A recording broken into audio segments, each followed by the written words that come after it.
Well, thanks again, everybody, for being here today.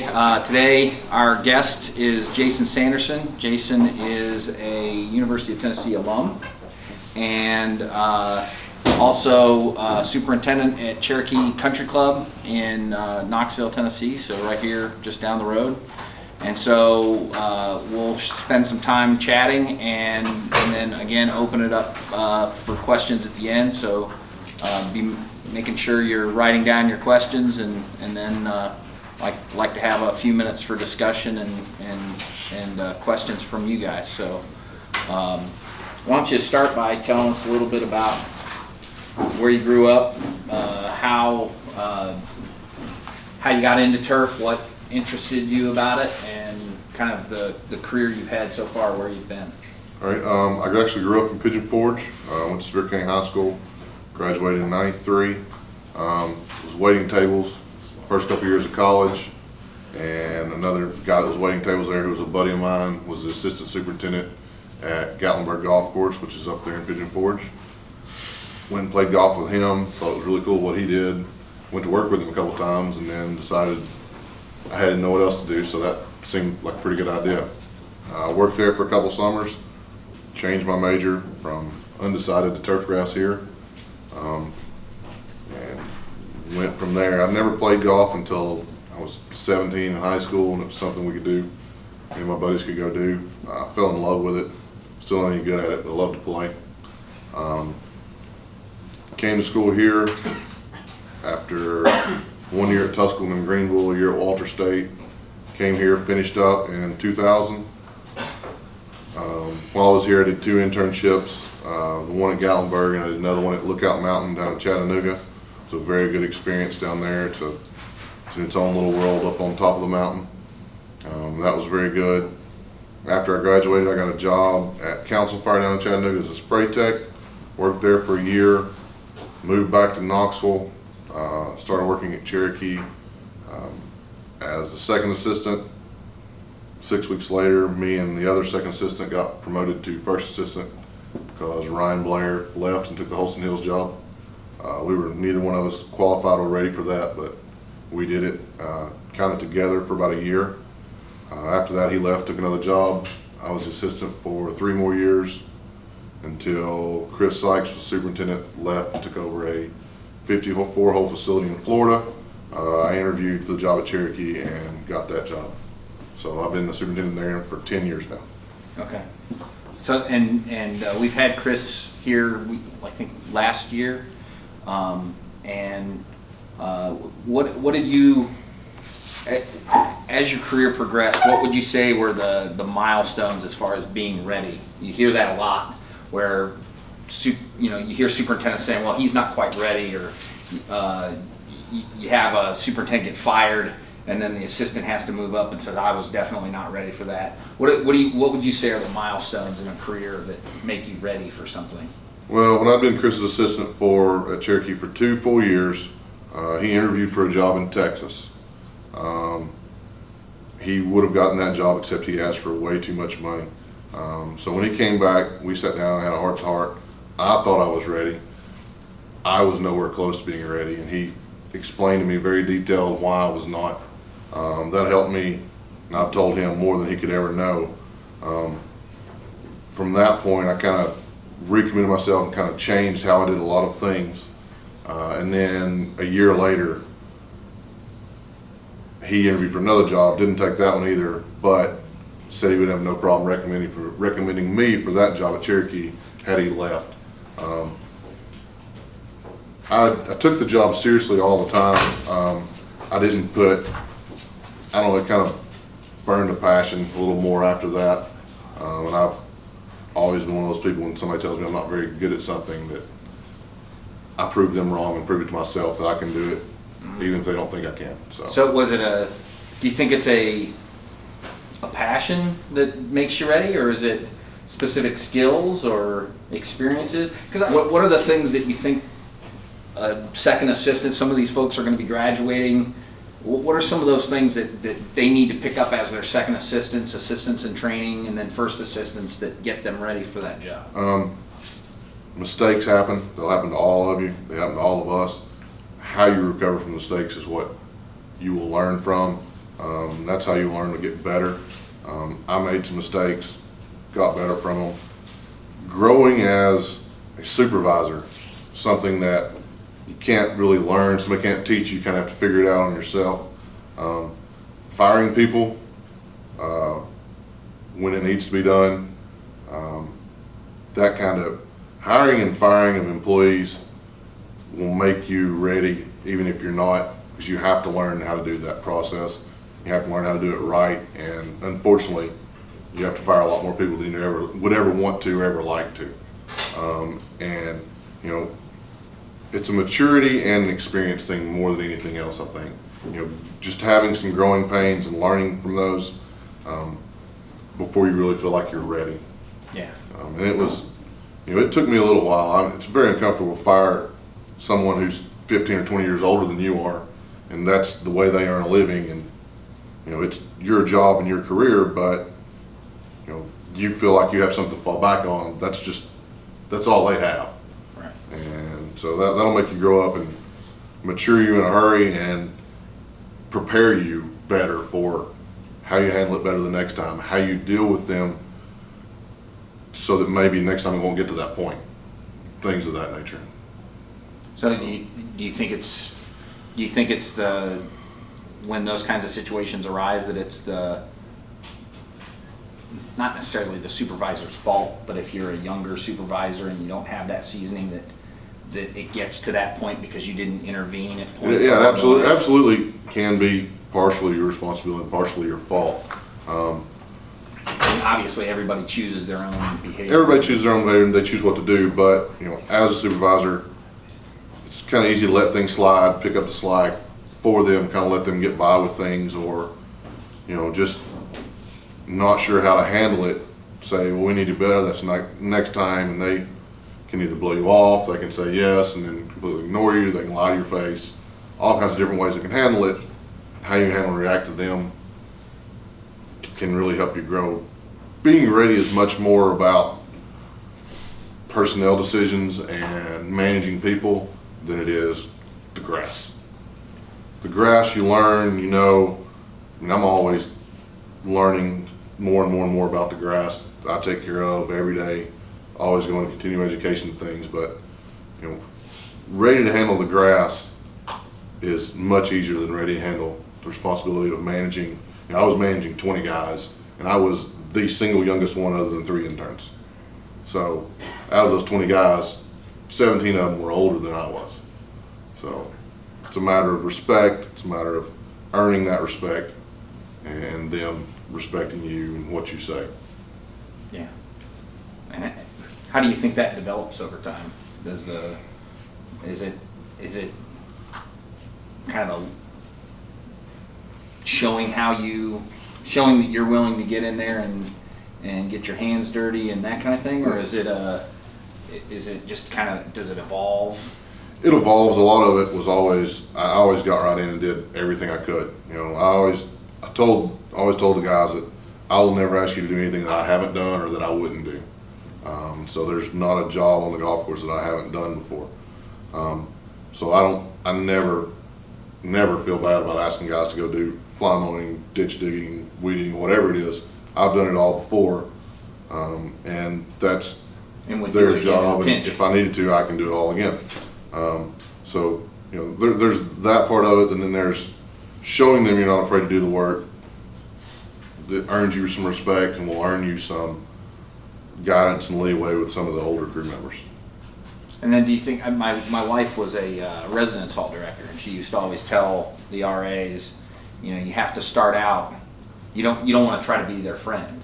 You have to start out with a set of values and a set of not rules, but set of expectations, and demand that they be met so that, and then you can loosen that up a little bit as you get to know them and you get to understand, like, okay, he had a bad day yesterday, something's wrong with his family, that's why he's not doing the job today. Or yeah, right. In your instance, if you're a spray technician, generally you'll have you to worry about and nobody else, and you tend to be friends with guys on the crew, you tend to hang out with them outside of work, play golf with them. You move into an assistance role, and now these guys are still your friends, or you may still want to hang out with them. However, being their friend is no longer your priority. Your priority now is to your job, and they have to understand that you can still be friends, but the harsh truths are, if they're doing something wrong, you're going to call them on it, and you're going to tell them to do things they might like to do. And if it costs you a friend, it costs you a friend, and it will, and it can, and it's kind of just the nature of that. I mean, I've seen it several times, going from myself and then guys I've had working for me, going from second assistant to first assistant, from spray tech to second assistant to first assistant. It happens almost every single time. They're very uncomfortable telling a couple of guys on the crew they're closest to exactly what they need them to do. And I just tell them, I go, this is your job to make sure that gets done. You can either tell them to do it and have them be mad at you for a day or two, or you can go do it and spend 80 hours here instead of 65. So that's your choice. That's how you want to go do it. I'm telling you, this is how I would go do it, and this is the way you should do it. And one of the things we had last week, we did a Google Hangout with Adam Gar, who's a superintendent up in Michigan that does all the GoPro videos and stuff. Yep, I watched his latest this morning. Yeah. Yep. So we talked a lot about using blogs and social media and videos and things like that to communicate with your members. Do you do any of that? And then how do you do that? I have a Twitter feed that's published in the monthly newsletter. A few members follow it. Generally, it's other superintendents and professors and things of that nature. We have an app. The club has an app. I update it daily. So just course conditions generally. Every now and then I'll put on there, we're air frying in 2 weeks from today, or if we top dress, I'll put that on there. If we spray chemicals, I'll put that on there. We pre-emerged last week, that was on there. Course conditions, cart pass only, 90 degrees, how much rain we've gotten. That's a daily, sometimes 2-3 times a day thing that I update. I write a monthly newsletter article that is emailed and in print form, as well as monthly reports to the board, things of that nature. So, how important do you think communication is in terms of your kind of daily responsibility? Vitally important. It's in my environment, the worst kind of information is misinformation, and it is everywhere. So and so saw this, and it was, well, this is what's going on, or I was down the street at Fox Den, and guy I was playing with said this happened down there, and that's what's going on here, or I was in Holston Hills. And it's just the 19th hole, everybody's drinking a beer, and word spread. I try to be around when that's going on a lot. I post things outside the pro shop for people to see, as well as the newsletter. And only a couple times have I addressed rumors and misinformation going around on the daily blogs, but I've written monthly newsletter articles on them before that goes to the entire membership. And your committee is in my environment, my committee is very important. I communicate through them, and hopefully they get the word out to the groups of guys and ladies that they play with, so that it doesn't balloon into much bigger non-issues. Well, it seems like whenever there is an issue going on, it's the guys that I see get in trouble are the ones that hide in the office. No. You go right up to the front, you own it. You own it, always tell the truth. Always tell the truth, don't ever lie. You'll get caught, it'll be bad. Own it, if it happens, own it. The most important thing is owning it, is not owning it. The most important thing is telling them how you're going to fix or repair it. Yeah. What you're doing about it, not this is what's going on. It's this is what's going on, and A, B, C, and D is what we're doing. And this is going to take care of it. This is how long it'll take, whatever it is. But not just owning whatever's going on, but having a plan in place is the most important thing. Because anybody can say, this is what's happening.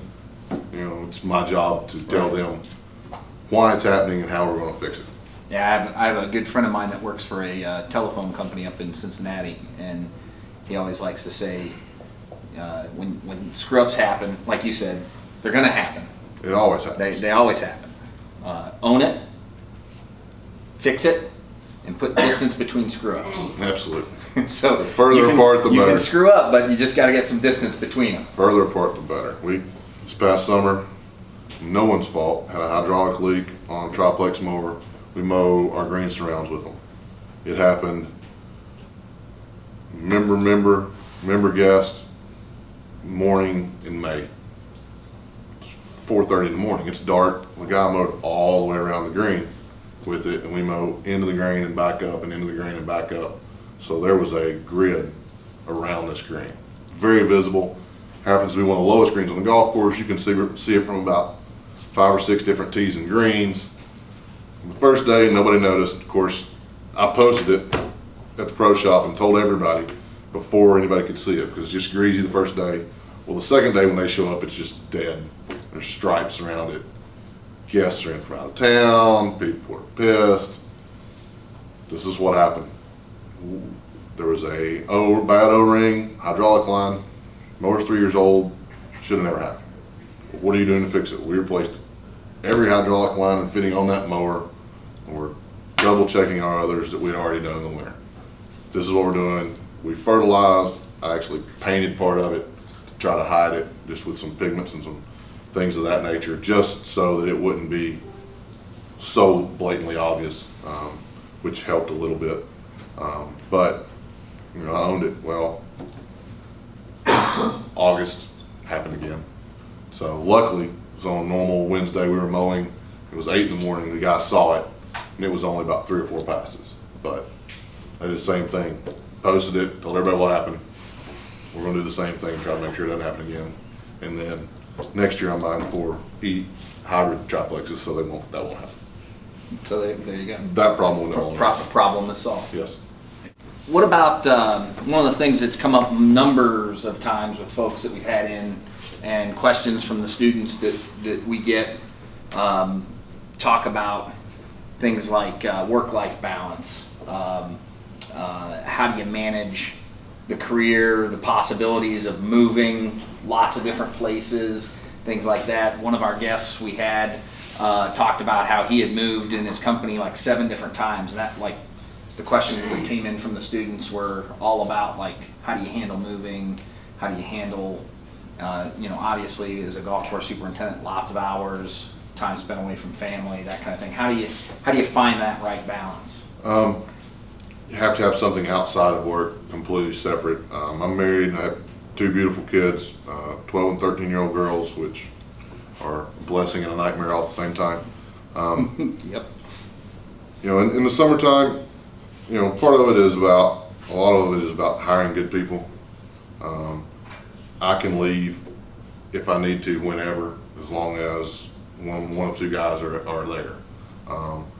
That hadn't always been the case. You know, there were times where I had to be there all the time. It is not the case now. I can leave if I need to, so I take advantage of that. And they're fully aware, and I've told them that. I'm like, yes, I'm using you and I'm taking advantage of you. Feel free to do it whenever you get your own job to somebody that's qualified. It's like, it's part of it. They understand it, they get it. Well, it's an opportunity for them to run. They don't mind when I'm not there. It's a test drive for them. They don't mind when I'm not there so much. So, because if I'm not there, I can't constantly question what they're doing and be looking over their shoulder and tell them that's not the right way and this is how I would have done it. Balance is crucial. Getting away from work is important. I love to play golf. I play golf at my golf course some. I would much rather go somewhere else. If I play golf at my golf course, I'm still thinking about work. You just can't help it. So going outside, and then the climate we live in the wintertime, I try not to work nearly as much. You know, I try not to work crazy hours in the summertime. 60, 70s, kind of my max. Occasionally it's more than that, but rarely. For big events or for big events or whatever. There was the state am a couple years ago where it was like 120 hours in a week. That was no good. But you know, I'll put in a nice 30-hour work week a lot in the wintertime. Mm-hmm. You know, try to skip weekends just so that it does balance out, so my wife doesn't get mad at me when things don't get done at the house or other things. I can make things happen. So having interest outside of work makes you a better employee. It makes you better at your job, because if you're always there, it doesn't give you any perspective. So perspective is very important. Right. So early in my career, I did not have perspective, none.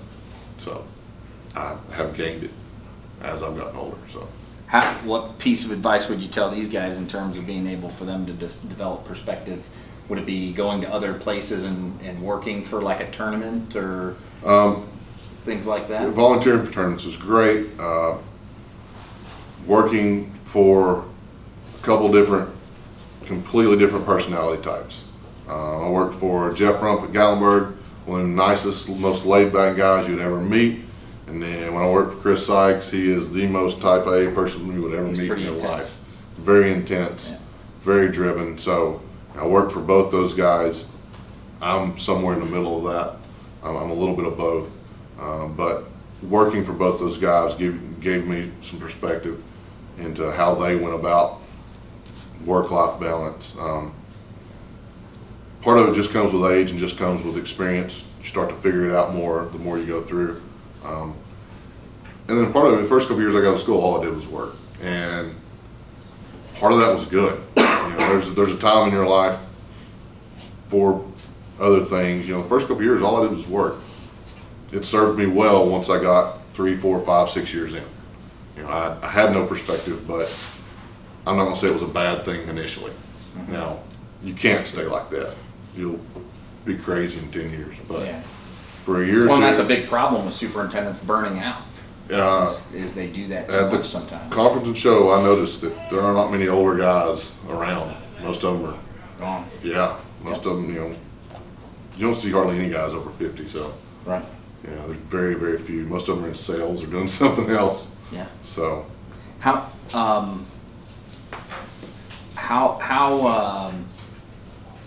trying to think of how to say that. So the burnout, the working really hard, going to other places and getting a perspective. To me, the key is to start that even in the internship process, and to start seeing different places, different environments. Like I had a superintendent. We had a discussion about the value of working at a place where you'll get a really good experience, where you'll do a lot of jobs or what have you, versus working in a place that will look positive on your resume. Mm-hmm. And we talked about it a lot, that a lot of times it's what's on your resume that's going to get your foot in the door. Mm-hmm. And I'm just curious, what do you think of when you think about internships? What do you think are the big important pieces that students need to find to have a really great internship? Multiple internships is critical. One, I don't think you can get any perspective in one. You need a couple. When you're on an internship, that should be your whole focus for 3 solid months. Going out and hanging out. When I was at Gatlinburg, my first year I worked on a golf course, I wasn't sure. I thought that's what I wanted to do. I just enrolled here doing that. All I did was mow grass. It was all I did all summer. Mowed grass. I went back and worked there. The second year was a little more serious. Talked to Jeff, superintendent. I got to do more things. I changed cups. I sprayed some. You know, we built a couple tees. We got to do some cool things. The next year when I went to Lookout Mountain, I was away. It was just me. I worked 65 maybe in the least number of hours I worked any week all summer. I had 1 weekend off all summer. I worked all the time. But the invaluable experience. I mean, I did everything. And I just happened to be at a really old, really cool, well-known private golf course. So that was really good. They're not, Lookout Mountain's not a top 100 golf course, but it's a next 100 type golf course. Very old, classic.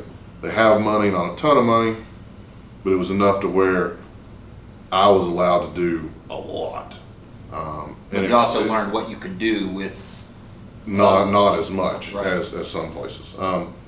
But that prepared me for getting a job. Now, getting a job, I got my foot in the door because of the couple guys I'd worked for. So it was more who I'd worked for and them calling the guy and saying, you know, Jason would be a good hire for you. He worked for me, works his tail off, you know. So that was very important. But also they knew that when I got there, I had done everything already. Right. So you know, they didn't have a problem saying he did everything for me, so you'll have no problem. When you're on an internship, ask to do things. And don't ask at 9 o'clock in the morning in between your first and second jobs. Ask at 4 in the afternoon before everybody's ready to go home. So these are some things I'd like to do. You know, not necessarily today and maybe not tomorrow, but I want to learn these things. You know, and generally most superintendents I know will be like, absolutely, we'll get you into that. No problem. And we talk a lot about that when you're on an internship. One of Dr. Sorokin's favorite expressions, and I've adopted it, is work like labor and think like management. Absolutely. So constantly be thinking about, if you were running this, if you were doing this, how would I be doing this? What do I think is good or not as good? Mm-hmm. What do I agree with? You still go do it the way your supervisor wants it done. Right. But be thinking about those kinds of things. And then when you see something, bringing it to the attention of your assistant superintendent or whatever. Right. I tell my guys all the time, labor guys, hourly employees ride around, they have blinders on. They're singularly focused. They're going to mow greens and rake bunkers. That's what they're going to do. If you don't tell them to stop and pick up sticks, they will not. If you're an intern and you're going out to mow greens and rake bunkers, if you see a stick, pick it up. If you see a piece of trash, pick it up. You know, it's not earth-shattering. If you see something that needs to be done, do it. When you're out doing something, if you think there's a better way to do something, ask about it. Don't ever say, I found a better way to do this. Say, I think this may work better. So, because chances are, most of the time, they've tried it that way. And if they haven't, you know, I'm always open to suggestions. And I always want to work smarter, not harder. Big fan of that. So, but you know, there are ways to ask questions and ways to approach. And the more you show me that you're willing to learn and listen and have ideas, the more I put on you guys. So the more you show me, the more you get. Yeah. So. Well, and spotting problems on the golf course, like a small area of disease or whatever, and bringing that to the attention is going to show the superintendent or the assistant that you're paying attention. Right. Right. Paying attention. There's weeds here. Not letting it go. There's weeds there. You know, things of that nature. You know, carry a notebook. I mean, you don't need to now. Everybody's got a smartphone. Just make notes on your phone. I killed for a smartphone 10 years ago. But you know, always make notes of just things you see. It's very important. Just open your eyes. Okay, so we're going to do our traditional 10 questions. If you've ever seen Inside the Actor's Studio, Okay. he asks 10 questions. Right. Very simple set of questions. So it's always one of the fun things that we do. So the first one is, what is your favorite word? Favorite word? Word. Yes. What is your least favorite word? No. What excites you? Gets you excited? It turns you on, but that always sounds inappropriate. So Yeah. My wife. James Lipton asked it much differently. And football. Football. Tennessee football on Saturdays. What turns you off or gets you angry? Stupid people. Drives me crazy. And we live in a world. Oh, stupid people. Yes. Okay. What sound or noise do you love? My daughters. What sound or noise do you hate?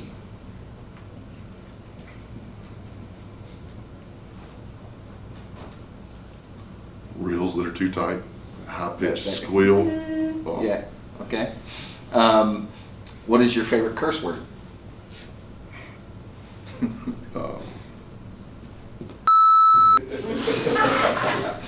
What? It's a favorite. It can be used so many ways. Yes, it can. All the different parts of speech. Any way you want to use it, it applies. That's right. That's an excellent choice. What profession other than yours would you most like to attempt?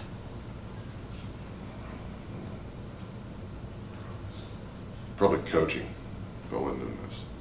And what profession would you least like to do?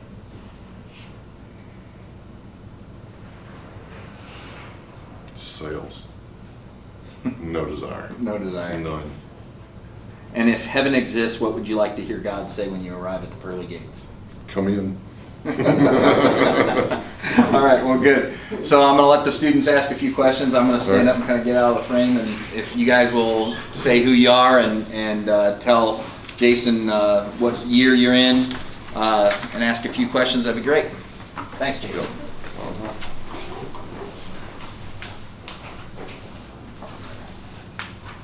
Go ahead. I'm Matthew Glenn, I'm a senior. What made you decide to stay in Tennessee instead of maybe possibly moving away? Are you happy with that decision?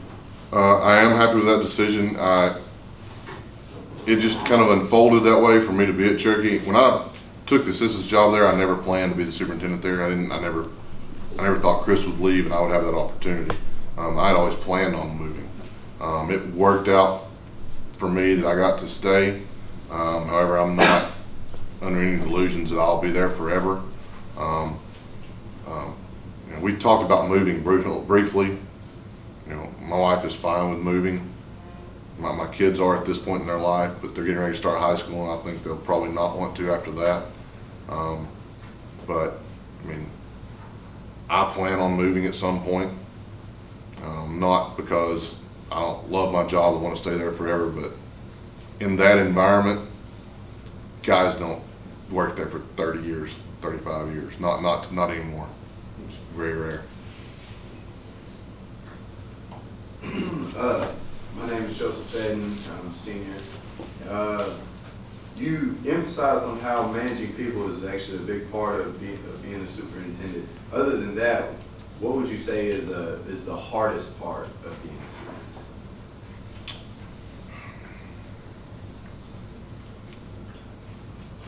Dealing with criticism from, in my profession, in my instance, from membership. I work for a whole lot of wealthy people. They travel a lot. They play golf a lot. The ones that do play golf all over the world, and there's probably not any golf course in the country they can't get on with a couple phone calls. So when a guy goes and plays, at Augusta National a week after the Masters, and he comes back and wants to know why they have this and we don't, I tell him because CBS writes in a big fat check every year. So, but dealing with criticism, because there's always criticism, and trying to figure out which criticism is legitimate and which is not, just people not knowing what they're talking about. Because there is legitimate criticism, and I'm fully aware of that and open to that, but trying to decipher through it and deal with it. And where do you see yourself in 10 years? 10 years? Hopefully at another private club somewhere in the Southeast. That's where I'd like to stay. So we'll see. You never know.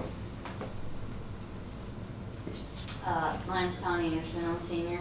How important do you think it is for us as people working on the course to also play the game of golf outside? Critically important to play golf, to know the rules of the game. I manage a golf course from a player's perspective, knowing course markings, how we maintain the hazards, how we maintain tees, fairways, greens, bunkers. If you don't ever play, you don't understand when somebody's complaining about a bunker being too soft or too firm, or this one's fluffy, or it's hard to comprehend what they're saying. But if I'm playing and they tell me this bunker doesn't have any sand in it, it's too firm, well, I can take a dozen balls and go out and drop and hit shots, try to figure out what they're talking about. So just knowing the rules is important for how we maintain the golf course. So, because our golf course stays, not all, but ours does. Ours stays marked 12 months a year. The hazard's out of bounds. The only thing it doesn't is ground under if we're doing sod work, things like that. But as far as the course marking for a tournament, you could go out there tomorrow and play. It'd be just the same as we're hosting the Women's State Amateur in June. The course will be marked no differently.